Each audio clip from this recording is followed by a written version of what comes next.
ला भाई आज। तो भाई राम राम भाई सारे भाई ना, जय बोले बाबा की। भाई आज आए हम अपने गांव में ही, हम सालवन गांव में, और आज आए हैं हम आचार्य राजवीर जी हैं जो हमारे आचार्य जी, वो मेरे बाबा जी भी हैं, ठीक है। तो उनका आशीर्वाद लेने के लिए आए हैं। और भाइयों ज़्यादा से ज़्यादा वीडियो में बने रहें और वीडियो को पूरा ध्यान से देखें, क्योंकि बाबा जी आज जो बताने जा रहे हैं आपको, हमारे गांव में ठाकुर बूढ़ा सिंह है जिनके हम वंशज हैं भाइयों, और हमारे गांव के हमारे बुजुर्ग हमारे बाबा जी हैं, वो आपको इसके बारे में पूरा डिटेल से बताएंगे। तो बाबा जी के मैं चरण स्पर्श करके आशीर्वाद लेना चाहूँगा पहले। नमस्ते बाबा जी। तो बाबा जी शुरू आप बताओ, शुरू से हमको आखिरी तक बताना बाबा बूढ़े सिंह के बारे में, और उसके बारे में हमको पूरा विचार से बताना जी। शुरू करो बाबा जी।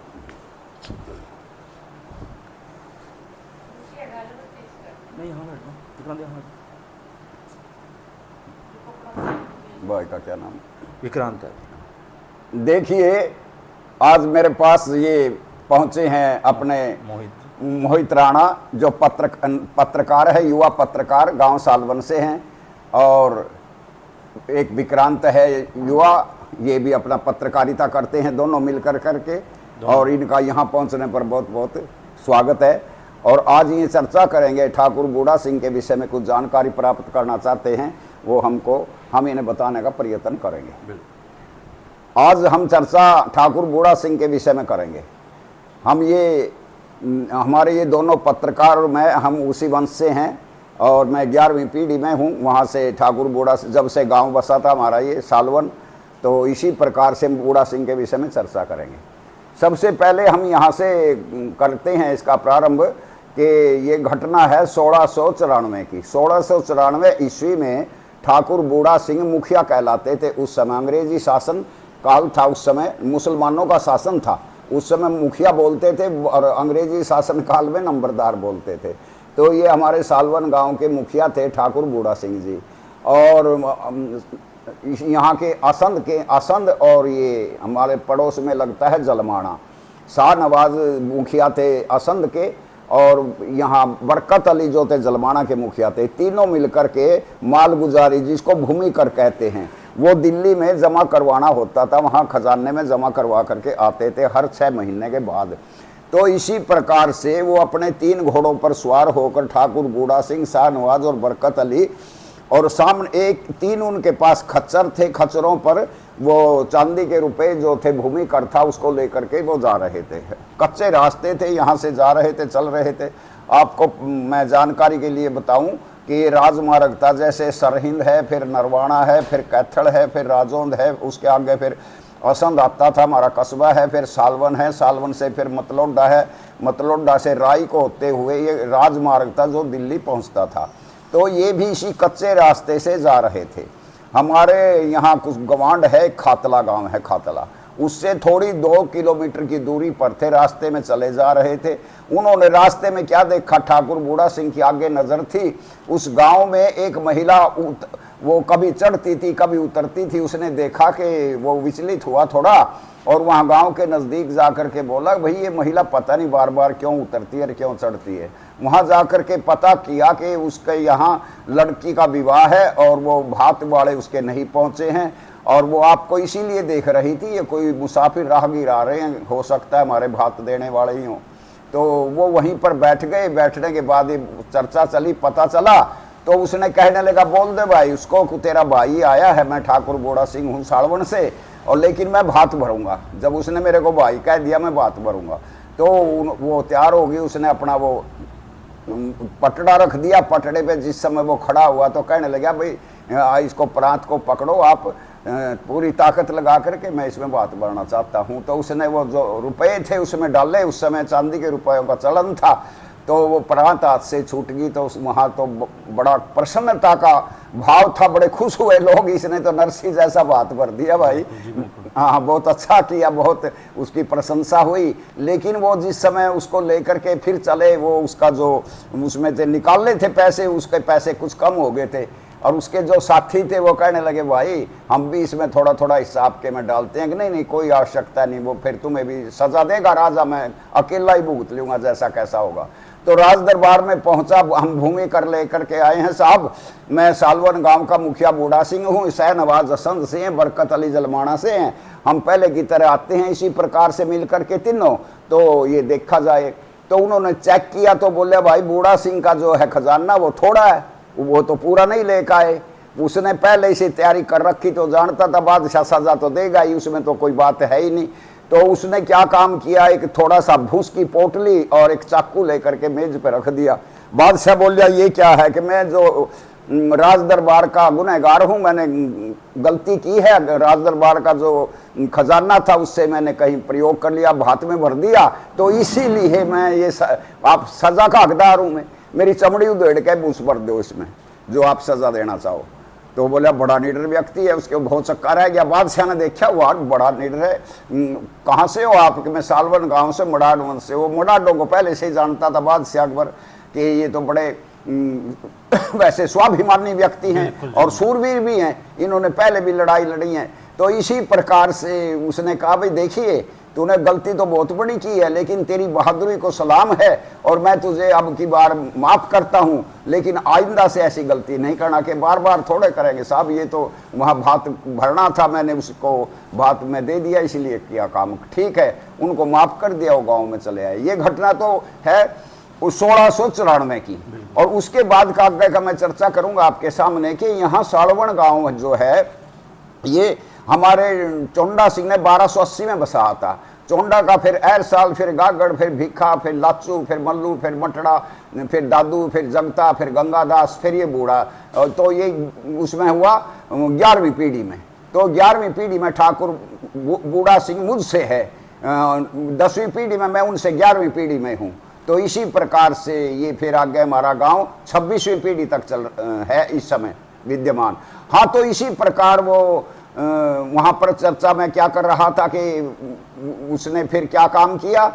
उसी समय यहाँ पर एक कुआं था गांव में, वो ठाकुर बूढ़ा सिंह के नाम से जाना जाता था, खेड़ा मार्ग पर है, देवा सिंह के खेत में था। अब वो खंडर होके वो उसमें खत्म समाप्त हो चुका है। एक कुआं हृदय वाला था, वो परली पट्टी में है, वह बस स्टैंड के पास परली तरफ, वहां पर आज भी विद्यमान है। दोनों कुओं का पानी वहां कहारों के द्वारा ऊपर पहुंचाया जाता था, किले के ऊपर। पहले नीचे बस्ती नहीं थी, किले के ऊपर ही बस्ती थी, राजा सालिवाहन का किला था। इसकी चर्चा हम फिर बाद में करेंगे, जब सालवान गांव का इतिहास बताएंगे फिर चर्चा करेंगे इसको सालवान गांव क्यों कहते हैं। ये हमारा तो इस पर कब्जा है मडाड वंश का, ये भाटी वंश का था। चलो इसी के साथ साथ फिर क्या घटना घटती है वो सुनाता हूँ मैं आपको।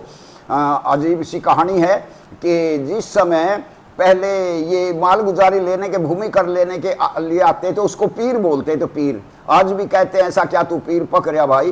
तो पीर एक ऐसा व्यक्ति होता था, बड़ा खूंखार होता था, और वो पूरा गुस्से में बोलता था, जैसे एसएचओ बोलता है थाने में, इसी प्रकार से उसको पीर बनाते थे। वो हाथी पर चढ़ कर आता था, साथ में अपने वो भी रखता था, उनको बॉडीगार्ड भी रखता था, जिसको वो कहते हैं ना कि तो 9 गजा पीर है। 9 गज के उसमें घेरे में रहता था, 9 गज के घेरे में घुड़सवार रहते थे। वो हाथी पे चढ़ के आता था, धमकाता था और गंदा बोलता था। उसके भैंसे लोग जो है उसको उसी समय सारा गांव अपनी माल गुजारी दे देता था। ये थी उस समय की व्यवस्था। वो जिस समय बाबरी गांव में पहुंचता है तो वहां पर उससे पहले घटना घटती है कि जोगीदास पुंडीर जिला मुजफ्फरनगर का गांव बाबरी का था, और उसके यहाँ एक ब्राह्मण रहता था जो वफादार था। उससे कहने लगा ले पैसे लेकर के आप दिल्ली राज दरबार में इस भूमि कर को देकर आओ। उसको लेकर वो चल पड़ा, तो रास्ते में उसने देखा कि एक नट और नटनी खेल दिखा रहे थे। उसने थोड़ा आराम भी मिल जाएगा और मैं मनोरंजन भी हो जाएगा, और फिर चलूंगा थोड़ा, तब मैं भी इसका खेल देख लूँ। वो खेल देखने के लिए बैठ गया। नटनी बांस पे चढ़ी हुई थी, रस्से पे वो अपने कर्तव्य दिखा रही थी, नट नीचे बैठा था। नट कहने लगा नीचे उतर जा, अब तेरा खेल समाप्त हो गया। कैसे थोड़ा उतरूंगी, मैं तो 100 रुपये लेकर उतरूंगी। वो कहने लगा पगली, यहाँ 100 रुपये कौन देगा, यहाँ क्या जोगीदास पुंडीर बैठा जो तेरे को 100 रुपये दे देगा। उसको ब्राह्मण ने जोगीदास का नाम सुन दे गर्व से सीना चौड़ा हो गया। वो कहने लगे हाँ जोगीदास पुंडीर बैठा है यहाँ, मैं दूंगा 100 रुपये दे। फिर उसने 100 रुपये दे दिए, उसका जयकारा बोल दिया। और बस उसके बाद ताड़ी पीट दी लोगों ने, वाह भाई वाह, जोगीदास पुंडीर ने तो यहाँ भी अपना वो दिखा दिया। तो वो अपना वापिस आ गया हताश निराश सा, कहने लगा मालगुजारी नहीं देखा आया, अगर नहीं साहब ऐसी ऐसी घटना घट गई, तेरा नाम मेरे पे सुना नहीं गया, प्रशंसा कर रहे थे उधर और मैंने तो नटनी को दे दिए 100 रुपये। अच्छा तो भाई देखी जाएगी, जो होगा उसका भी मुकाबला करेंगे। मुसीबत तभी तक डरना चाहिए जब लग वो ना हो और आवे तो उसका डट के मुकाबला करो, देखी जाएगी जो कुछ होगा। जाओ अपने घर। वो अपने घर चले गया ब्राह्मण। उसने क्या काम किया, थोड़े दिन के बाद जब वो आया पीर वहां पर आकर के वो हाथी पर था, चारों तरफ उसका 9 गज का घेरा था घोड़ों से और गांव के लोग भयभीत थे पूरे। और वहां जोगीदास पुंडीर की हवेली आज भी विद्यमान है, मैं अपनी आंखों से देख करके आया हूं। उसका दर, उसका आंगन, उसका जो सजी धजी है, सिर्फ उसकी उत्तर दिशा की साइड थोड़ी टूटी हुई है और वहां पर बाजार लगता है बाबरी गांव में, आप चल के देख सकते हैं। हाथ कंगन को आरसी क्या और पढ़े लिखे को फारसी क्या भाई। तो उस समय वहां पर उसने हाथी रोक आके कहने लगा कौन है ये जोगीदास पुंडीर, इनकी महिलाओं को उठा करके ले आओ। और उनका काम था उस महिलाओं को, युवती को ला करके, चाहे पुत्र वधू हो या उसकी बेटी हो, उसको कपड़े उतार के नंगी कर करके और वहां पर उसके साथ बलात्कार किया जाता था। फिर हिंदू लोग शर्म के मारे अपना चद्दर डाल देते थे, उसके ऊपर चद्दर ढकते थे। ये मूर्खानंद जैसे आज भी पीरों पे चद्दर उठाते हैं, मरे हो से भी डरते हैं, जिंदों से तो डरेंगे क्यों नहीं है। तो इसी प्रकार से ये दशा हुई है इस भारत की। तो उन्हें कहा इनकी महिला को उठाओ जोगीदास पुंडीर की। जोगीदास पुंडीर ने देखा कि 60-60 समाचरित, जहां ताकत शत्रु की ज्यादा हो योजना से काम लेना चाहिए, उन्हें योजना से काम लिया। उसके 3 बेटे से लावल सिंह, चावल सिंह और जय सिंह। बड़े बेटे बिचले पुत्र जो था चावल सिंह से कहना रहे सीढ़ी उठा के लिया और हाथी पर लगा और इसको नीचे उतारो और इनकी सेवा शुश्रूषा करो, हम भूमि कर देकर भेजेंगे। महिला को कैसे उठाओगे आप लोग। उसने देखा को हो ये तो ठीक कह रहा है, जब भूमि कर मिलता है तो हमने ऐसा काम करने की आवश्यकता क्या है। तो वो थोड़ा नरम पड़ा। तो इतने में ही उसने हाथी के पास सीढ़ी लगाई। पहला बेटा लावल सिंह जो युवा था और बड़ा बहादुर था, उसके कान में कह दिया कि यहाँ खड़े हो जा। किवाड़ की ओट में वो खड़े हो गया, मैंने वो हवेली भी देखी है, वो किवाड़ भी देखे हैं, वहां पर खड़े हो गया। तो उसने कहा मेरे 1 2 3 कहते इसका काम कर देना। उसने दौड़ के गया और उस पे सीढ़ी के पैंतरे पे पांव रखकर उसके छाती में भाला मारकर घुमा दिया और वो किलकारी मार के वहीं हाथी के ऊपर मुंडा गिर गया। उसकी मौत हो चुकी थी। मौत होते ही उसने कहा कि इसी समय वो लावल सिंह, चावल सिंह और जय सिंह अपने 3 पुत्रों को और अपनी पत्नी को हाथी के ऊपर बैठ गए, तीनों के तीनों। और पीलवान उस समय जीवित था उसका, और गांव के लोगों ने वो भगा दिया उनको, दिल्ली की तरफ भाग गए। जब उसके पीछे सारा गांव भाग गया ना, अपने हथियार लेके, उसके जो वो थे संरक्षक थे वो सारे के सारे दिल्ली की तरफ भाग खड़े हुए। तो उसने घुमाया हाथी गलियों में हाथी घुमा के बोला भाई जिसने अपनी जान बचानी, अपना धर्म बचाना है, इस गांव को रात रात में खाली कर दो, नहीं तो सवेरे बादशाह के सिपाही यहाँ आएंगे और तोप लगा करके इसको समाप्त कर देंगे इस गांव को। तो ऐसा ही हुआ। इस गांव के लोग रातों रात अपना जो कुछ उन पे ले सके उसको लेकर अपना चले गए। गांव बिल्कुल सवेरे तक खाली हो चुका था। और उसने फिर क्या किया, पीलवान से बोलिया इधर मोड़ो इसको हाथी को। उस समय हरियाणा नहीं था, पंजाब था, बहुत बड़ा पंजाब था, विशाल पंजाब था, दिल्ली तक, कुरुक्षेत्र तक, पाकिस्तान तक, लाहौर तक। पंजाब की तरफ इधर उतरा। या जमुना थी बीच में, जमुना जब पानीपत के पास से पार करने लगा, अपने बेटे से कहने लगा इसको भी मार के यहीं गिरा, पीलवान को भी, हाथी हम खुद चलाएंगे, ऐसा ठीक नहीं रहेगा। उसने उसको मार के जमुना में डाल दिया, पीलवान को जो हाथी चलाने वाला था। और वो सीधे वहां पर पहुंचे सिंघाड़ा गांव में। सिंघाड़ा गांव में वैसे ये पुंडीर वंश के थे, हम यहाँ बड़ाड़ वंश के थे, तो आपस में रिश्तेदारी भी थी नई पुरानी। तो वहां पर पहुंच गए, जान पहचान की वजह से कहने लगा भाई ऐसी ऐसी घटना घटी है, हम बादशाह के सिपाही को मार के आए हैं, इस हाथी को लेके आए हैं, हमें शरण दो और इस हाथी को छुपाओ। उन्होंने कहा भोजन पानी की व्यवस्था तो कर दी गई, लेकिन कहने लगे इतना हम नहीं कर सकते कि आपको छुपा ले, बादशाह के चोर को हम नहीं छुपा सकते किसी कीमत पे भी। तो वो फिर मुआना गांव में चले गए। मुआना में भी यही दशा हुई, उन्होंने भी भोजन पानी की व्यवस्था तो की, लेकिन वो वहां से भी चल पड़े। रास्ता उस समय एक करनाल से सपिंदों जाता है, कच्चा मार्ग था, इसको पार करके एक दनौली गांव है, वहां पर डागर वंशीय मुसलमान रहते थे। वो मुसलमान हमारे मडाडो के भाई थे। 1340 में फिरोज तुगलक ने जिनको मुसलमान बना दिया था। 360 गांव में से हम 46 गांव बचे हैं, 36 गांव सिखों के हैं इस समय वहां पर, और 2 इनके हैं जो खत्री बोलते हैं जिनको, एक रेर है एक उरलाना है, ये खत्रियों के गांव हैं मुणक आदि में भी, लेकिन ये 36 गांव इनके सिखों के हैं, सरदारों के हैं, ये उन्हीं के उस पर ढेरी पे आए हुए हैं। तो दनौली गांव में जिस समय पहुंचे, यहाँ इनका हमारा गवांड था, इनको जानते भी थे। वो कहने लगे क्या घटना हुई, कैसी घटना हुई, हमारे साथ हमने कोई शरण देने वाला नहीं है। कहने लगे भाई तुम्हें शरण तो वो दे सकता है ठाकुर बूढ़ा सिंह जो सालवन गांव का है, वो है निडर। उन्होंने तो ऐसे बात भी भर दिया, बादशाह ने उनको माफ भी कर दिया था, वो निडर व्यक्ति है, वो ही तुम्हारी रक्षा कर सकता है, तो इसीलिए आप उनके पास जाओ। तो वो वहां से चल पड़े। रात शाम का समय हो चुका था, वो गांव में तो ठहर नहीं पाए। वो हमारा तीर्थ स्थान है, तीर्थ स्थान जहां पर ये आज ये बना हुआ है ना व्यवस्था सारी, घाट वाट ये कुछ भी नहीं था, एक राजा का घाट था जो राजा शालिवाहन के नाम से था, एक घाट था यहाँ पर। तो वहां पर वो जाकर के अपने उनको हाथी को बांध कर बच्चों को लेकर के ठाकुर बूढ़ा सिंह वहां पर ठहर गया। तो वो कहने लगा यार मैंने बूढ़ा सिंह से मिलना सालवन में। कहने लगे वो तो सवेरे सवेरे यहाँ इस घाट पे स्नान करने के लिए आवेगा, किवाड़ यहाँ पर घाट पे स्नान करने के लिए आवेगा, तो इसीलिए किवाड़ बंद, हाँ तो घाट पे स्नान करने के लिए आएगा वो, और वहीं पे मिल जाएगा, ऐसी ऐसी पहचान है उसकी। तो सवेरे सवेरे उसने जब देखा तो एक व्यक्ति आया और उसने स्नान करके जब निकला, कहने लगा जी मैंने बूढ़ा सिंह से मिलना था। बोलो भाई बूढ़ा सिंह तो मैं ही हूँ। कहने लगा जी हम आए हैं आपकी शरण में, आप हमें शरण दो, हम बादशाह के सिपाही को मार करके आए हैं और ये हाथी उसका लेकर के आए हैं, इसको छुपाना भी है और हमें बचाना भी है, हमें रक्षा भी करना। बाबा बूढ़ा सिंह कहने लगा विचार तो मैं भी कर रहा था, हाथी तो इनके पास होता है यार, ये रखते हैं बाबे लोग रखते हैं, महात्मा लोग, और आप तो गृहस्थी व्यक्ति, आपके साथ तो महिला भी है, बालक बच्चे भी हैं। कहाँ ऐसी ऐसी घटना, मैं मुजफ्फरनगर डिस्ट्रिक्ट का और बाबरी गांव से आया हूँ, ऐसी ऐसी घटना घटी है और बादशाह के डर से आपकी शरण में आया हूँ। उसने कहा कोई बात नहीं, आप चिंता न करें। उसी समय उसने आदेश किया, आदेश करके अपने व्यक्तियों को बुला करके जहां उसका कुआं था, कुआं के वहां उसको कुएं की गोंड बोलते हैं, गहराई हो जाती है, अकीस हाथी को वहां खड़ा करके और उसका इसको काट के वहां दबा दो, इसको तो वहां मुद्दा समाप्त हो जाएगा। और बच्चों को बच्चों में भेज दिया, उनकी पत्नी को औरतों में भेज दिया, वहां छुपा के भेज दिया, और वो बूढ़ा सिंह को दनौली गांव में छुपा दिया। ठाकुर बूढ़ा सिंह ने जो ठाकुर जोगीदास पुंडीर था उसको दनौली में छुपा दिया।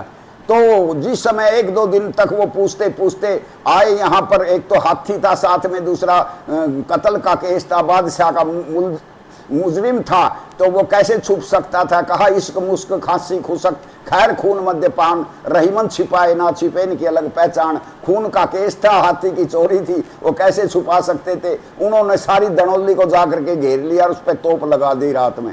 रात का फायदा उठाकर उन्होंने उसको ठाकुर जोगीदास पुंडीर को रात का लाभ उठा करके बूढ़ा सिंह के पास वापिस कर दिया रात ने। बूढ़ा सिंह ने समय की स्थिति को भांपते हुए, यहाँ हमारे पास में एक गांव है गुजरों का गांव है ये बराबर में, तो उसमें क्या का नाम को भूल गया, सफेदन के पास गुजरों का। अच्छा हाँ जी हाँ, तो उसमें छुपा दिया।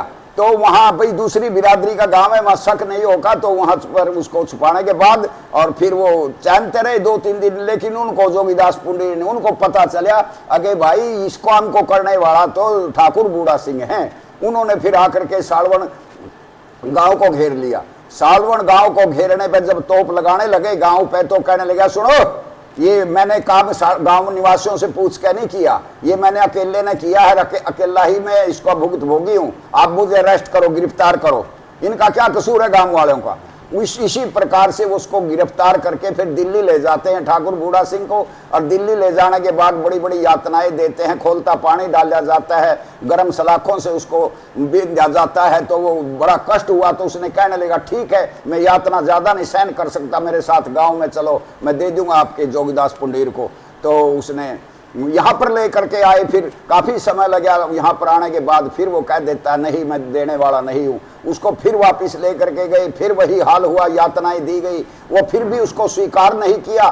तो तीसरी बार उन्होंने क्या कारण है यार, वहाँ जा करके तो ये इनकार कर देता है, यहाँ आकर के इनकार करता है, वहाँ हाँ भर लेता है, ये क्या कारण है इस बात का।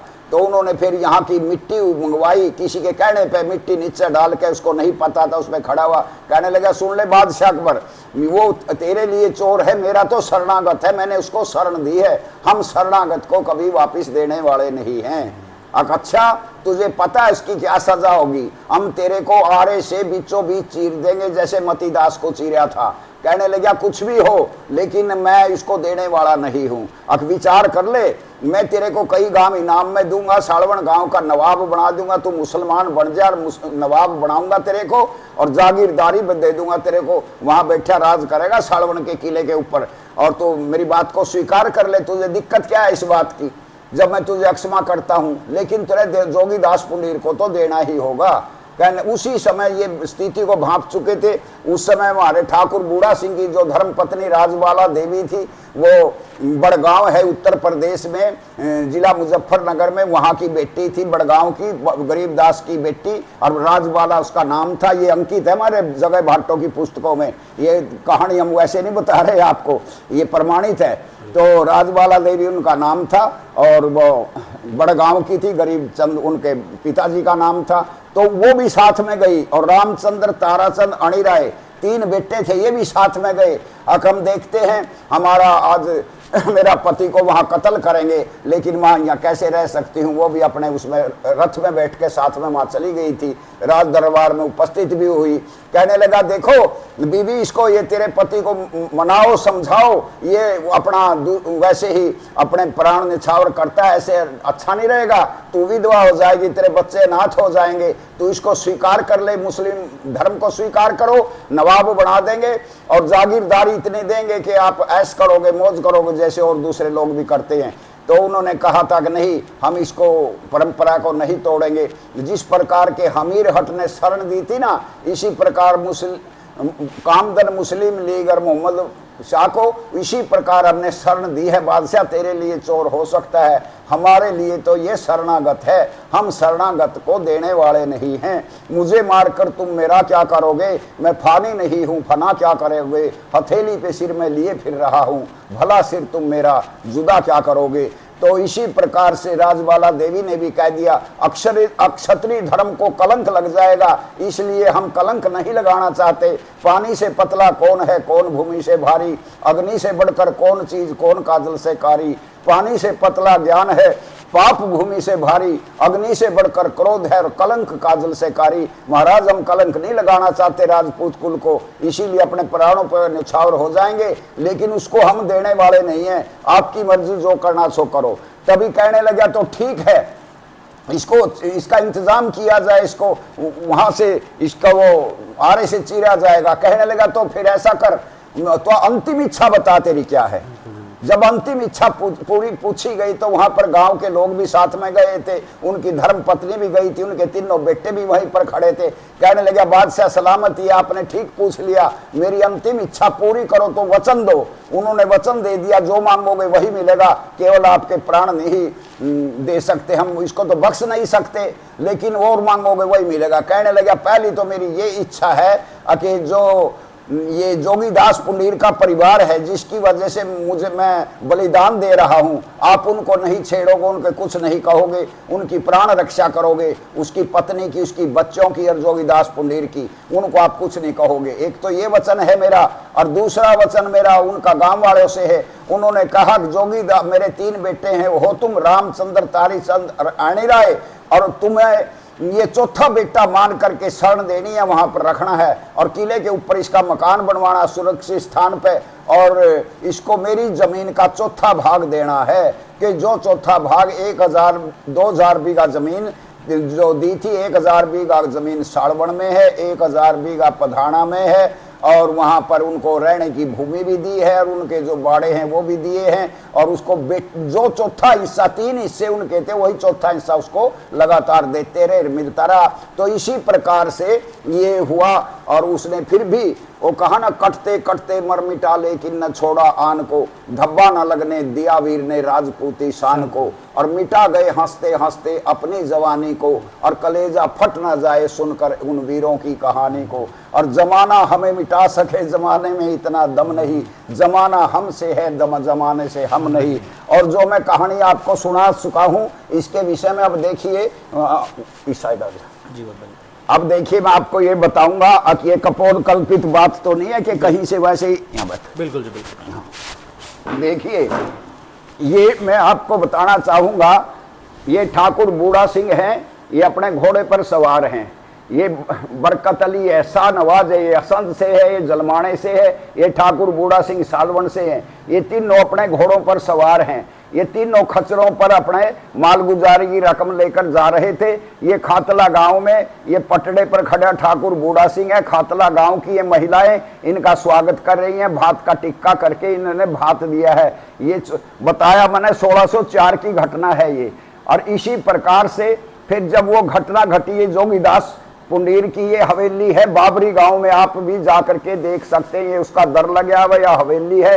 ये उत्तर साइड में इसका राज दरबार लगता था। इसके सामने बहुत बड़ा चबूतरा है जहां लोगों की दुकानें लगी हुई हैं आज भी। ये जो की त्यों सुरक्षित है, 1604 की हवेली आज तक भी। तो ये देखो, इसी के साथ ये ठाकुर बूढ़ा सिंह खड़े हैं, और ये इनका छोटा बेटे ने ये लगाई है, सीढ़ी लगाई है हाथी पे। बड़े बेटे ने यहाँ चढ़ के भाला मारे हाथी पे और इसको समाप्त कर दिया। और ये फिर नीचे पीछे पहलवान बैठा है। ये गांव के लोगों ने इनको भगा दिया, दिल्ली की तरफ भाग रहे हैं सारे इसके सैनिक है जो यहाँ पर भाग रहे हैं। फिर आगे जाकर के देखो, ये जमुना के अंदर से निकलने लगे ना जिस समय, यहाँ पहलवान को नीचे डाल दिया मार के, और ये हाथी पर सवार हैं। और यहाँ से फिर ये वहां पहुंचे हैं। यहाँ से फिर पानी वहां बताता रहा, सिंगाड़े पहुंचे, फिर मुआने पहुंचे, फिर दनौली पहुंचे। उसके बाद ये तीर्थ स्थान है अपना साड़वण गांव का। ये देखिए ध्यान से, ये 12 दरी आदि बनी है ना, ये तो बाद की है, खैर उस समय तो नहीं थी। उस समय तो एक घाट था यहाँ पर। और ये ठाकुर बूढ़ा सिंह को देखो आश्वासन दे रहा है जोगीदास पुंडीर को। ये जोगीदास पुंडीर खड़ा है इनकी शरण में, ये आश्वासन दे रहा है, ठाकुर घबराता क्यों है मेरे होते हुए, जब तक मैं जीवित हूं तू भी जीवित रहेगा, चिंता मत करना। और ये इसकी इनकी पत्नी है, ये लावल सिंह, चावल सिंह, जय सिंह, इनके 3 बेटे हैं। ये हाथी खड़ा हुआ है। इसी प्रकार से यहाँ पर जाकर के मिलाप हुआ साड़वण गांव में। और ये 1604 की घटना है। इसी के बाद फिर ये इसको गिरफ्तारी दे दी ना, अरेस्ट करके यहाँ दिल्ली ले जा रहे हैं। ये ठाकुर बूढ़ा सिंह ये खड़े हैं, इनको ऐसे ले जा रहे हैं। ये राज दरबार लगा है किले के अंदर। ये किले का चित्र दिखाया गया यहाँ पर। तो यहाँ पर ये लगा राज दरबार, राज दरबार लगा। तो ये अकबर अब भी पूछता है इनसे, ये राजबाला देवी है, मैंने बताया था बड़गांव की है, और जिला उसकी है या मुजफ्फरनगर है शायद। और ये इसके 3 बेटे खड़े हैं, और ये गांव के लोग भी खड़े हैं साथ में। तो फिर इन्होंने ये चीरने का हुक्म दे दिया इसको, और ये ठाकुर बूढ़ा सिंह को इसे इसी प्रकार से। ये जो हमने चित्र बनाया था ये काल्पनिक बनाया था, लेकिन उसके बाद हमें ये ओरिजिनल चित्र मिला है। अब यहाँ ये देखिए आप लोग, ये देखो खड़े हो दिखा भाई। हाँ नजीक दिखा, पूरा दिखा, ऊपर से दिखा। ये देखिए ये चित्र है, ये इंस्ट्रूमेंट होता था लकड़ी का। इसमें ये नट बोल्ट सरे हुए हैं। ये 2 लकड़ियां यहाँ खड़ी होती थी दोनों साइड में, और ये इसके 2 भाग होते थे। एक बाजू को यहाँ बांध दिया, एक बाजू को यहाँ बांध दिया, और यहाँ से काटना शुरू कर दिया, चीरना शुरू कर दिया। 2 जल्लाद हैं ये। उस समय के जल्लाद ऐसे ही इंस्ट्रूमेंट में सबको चीरते थे ये, जिसको ये सजा देते थे। ये जेल दरोगा है, हंस रहा है, और ये आदेश दे रहा है, जेल दरोगा खड़ा यहाँ पर। और इसको इसी प्रकार से ये चीर दिया था। यहाँ मैंने लिखा भी है कि कटते कटते मर मिटा लेकिन न छोड़ा आन को, धब्बा न लगने दिया वीर ने राजपूती शान को। बादशाह अकबर के बागी ठाकुर जोगीदास पुंडीर को शरण देने के दोष में अकबर के आदेश पर ठाकुर बूढ़ा सिंह को सन 1604 ईस्वी में को दिल्ली लाल किले में 2 जल्लाद आरे से चीरते हुए तथा पास में लाठी लेकर खड़ा जेल दरोगा ठाकुर बूढ़ा सिंह के कत्ल पर मुस्कुराते हुए, ये है अपने लिए तो सब ही जीते हैं इस जहां में, है जिंदगी का मकसद दीनों के काम आना। अपने लिए तो सभी लोग जीते हैं, लेकिन दीन उनकी रक्षा करना किसी का ये अक्षत्रिय धर्म होता है जिसको इन्होंने निभाया ठाकुर बूढ़ा सिंह ने। और उसी का मैंने आपको ये कहानी के रूप, कहानी है कि एक प्रकार की घटना है, सच्ची घटना है। एक कहानी होती है वैसे घड़ी हुई, तो उसका मैंने ये बताया आपको। ये 1604 की घटना है और ये 2 कुएं थे यहाँ पर सालवन गांव में, एक बूढ़ा सिंह का था, एक उसका था, वो हृदय वाला कुआं, उन्हीं से पानी भरा जाता था। और ऐतिहासिक नगरी है ये। और ये सालवन नगर हमारा नहीं है, मडाडों का। हमने तो 1131 में कब्जा किया था सालवन, संध और सपीदों के 3 दुर्गों पर। ये भाटी वंश का था राजा शालिवाहन, जिसके नाम से ये शालिवान है। मैं अगली वीडियो में ये भी बताऊंगा कौन से सन में शालिवान यहाँ आता, किसने किला बनाया था, कैसे विजय प्राप्त करी थी, किन किन को यहाँ से खदेड़ा था। तो कट्ठड़ चंदेनो जीतियो रोपी ढिंग ढिंग राड, नर्दक धरा का राजवी मानवे मोड़ मडाड। मान और सम्मान का है ये उपशाखा है। हमारा गोत्र तो वंश हमारा सूर्य वंश है और गोत्र हमारा जो है बड़गुजर है, और ये शाखा है उनकी। ये राजा सावट के 13 बेटे थे, 5 दूसरे उनमें चले गए थे, और ये 13 बेटे थे जिनमें थे मडाड़ भी है, उसमें मडाड़ है, खड़ाड़ है, वो उसमें जो है वो सीकरवार है, तो राजौरा बड़गुजर है। इसी प्रकार से मैं उसकी चर्चा फिर करूंगा। तो मैं ठाकुर राजवीर आचार्य, गांव सालवन, डिस्ट्रिक्ट करनाल, हरियाणा। मेरा संपर्क सूत्र आपको वीडियो में मिल जाएगा। और ये पानीपत से 35 किलोमीटर है जो इसमें है, इसमें पश्चिम दिशा में पड़ता है। ये कट्ठड़ राजमार्ग जाता है पानीपत से।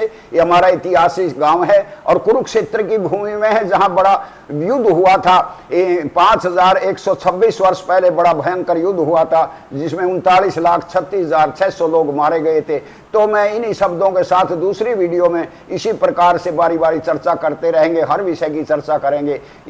मैंने छोटी सी घटना जो घटी है वो ही आपके सन्मुख रखी है। प्रमाण हमारे पास ये है, आगे जागे भाट की बइयों में इनकी तारीख आदि नाम कुछ सब कुछ लिखा हुआ होता है। उसी आधार पर मैंने इस कहानी को आपको सुनाया है। तो इसीलिए मैं नमन करता हूं उन योद्धाओं को, उन वीरों को कि मिटा गए हंसते हंसते अपनी जवानी को, कलेजा फट न जाए सुनकर वीरों की कहानी को। और अंत में मैं साधुवाद देता हूं इन युवाओं को जो मेरे गांव में ये नवे युवा और पत्रकार हैं भाई, और इनको इतिहास का बड़ा शौक है, उसको आगे बढ़ाएंगे, दिखाएंगे, लोगों को बताएंगे हम क्या थे, क्या हो गए और क्या होंगे अभी। आओ मिलकर के विचारे ये समस्याएं सभी। तो इन चीज़ों पर हमें विचार करना होगा। जमाना हमको मिटा सके, जमाने में इतना दम नहीं, जमाना हमसे है, जमाने में हम नहीं। अगली वीडियो में हम ये भी बताएंगे हमसे ही सारे मुल्क सारे देश बने हैं। इन शब्दों के साथ बहुत बहुत धन्यवाद। तो भाई मैं आपको बताना चाहूँगा, हमारे गांव के सालवन गांव अपना, मैंने हर एक वीडियो में बोलता हूं मैं आपका अपना मोहित सालवन। तो हम आए थे आज अपने ठाकुर राजवीर आचार्य जी के पास, बाबा जी हैं मेरे, ठीक है। तो आपने भाइयों सुना है हमारे गांव ठाकुर बूढ़ा सिंह के थे और बूढ़ा सिंह के हम वंशज हैं। तो वीडियो को ज़्यादा से ज़्यादा लाइक करना और लाइक के बाद कमेंट करना भाई प्लीज़, कृपया आप सभी से। और मैं कहना चाहूँगा आप सबसे, हाँ तो माँ जी, ये धर्म, हाँ माँ जी जो हमारे बाबा जी हैं उनकी धर्म पत्नी जी हमारी माँ जी है। तो भाइयों मैं आपको वीडियो के माध्यम से कहना चाहूँगा, देखो मैं आपको वीडियो के माध्यम से बात कहना चाहूँगा, अंतिम लास्ट बात है मेरी। मैं हर एक उस बुजुर्ग को नमन करूँगा दिल से जो मेरे लिए, मेरे गांव के लिए मेरा स्वाभिमान है, और जो मेरे राजपूती स्वाभिमान को जिंदा रखता है ना, मैं हर एक उस बुजुर्ग को दिल से नमन करूँगा। तो मैं दोबारा से बाबा के पैर छूँगा। तो दीर्घायु आपका यश और कीर्ति फैले और बड़े आप इसमें हो गए। और लास्ट में मैं एक बात बोलना चाहूंगा, बाबा जी ने जो एक बात बोली मेरे दिल में लगी भाई साहब, रूंगटा खड़ा हो गया। क्यों? क्योंकि उसी बच्चे का रूंगटा खड़ा होगा भाई साहब जो दिल से, जिसके दिल में अपने राष्ट्र के लिए सम्मान है और अपने राष्ट्र के लिए समर्पित है। मैं अपने राष्ट्र के लिए भाई साहब अपनी जान तक दे सकता हूं, ये नाट गर्दन कट सकती है अपने राष्ट्र के लिए, अपने राजपूती के लिए। तो मैं बताना चाहूंगा, उस लाइन को दोबारा दोहराना चाहूंगा मैं, कटते कटते मर मिटा लेकिन न छोड़ा आन को, धब्बा न लगने दिया वीर ने राजपूती शान को। तो भाई राजपूत क्या है आपको बताना, सबको पता लग गया होगा। महाराणा प्रताप जी क्या है और ये महिर भोज क्या है, तो आपको सबको पता लगेगा होगा। हमारे बाबा जी को राम राम भाई सारे भाई है ना, जैसे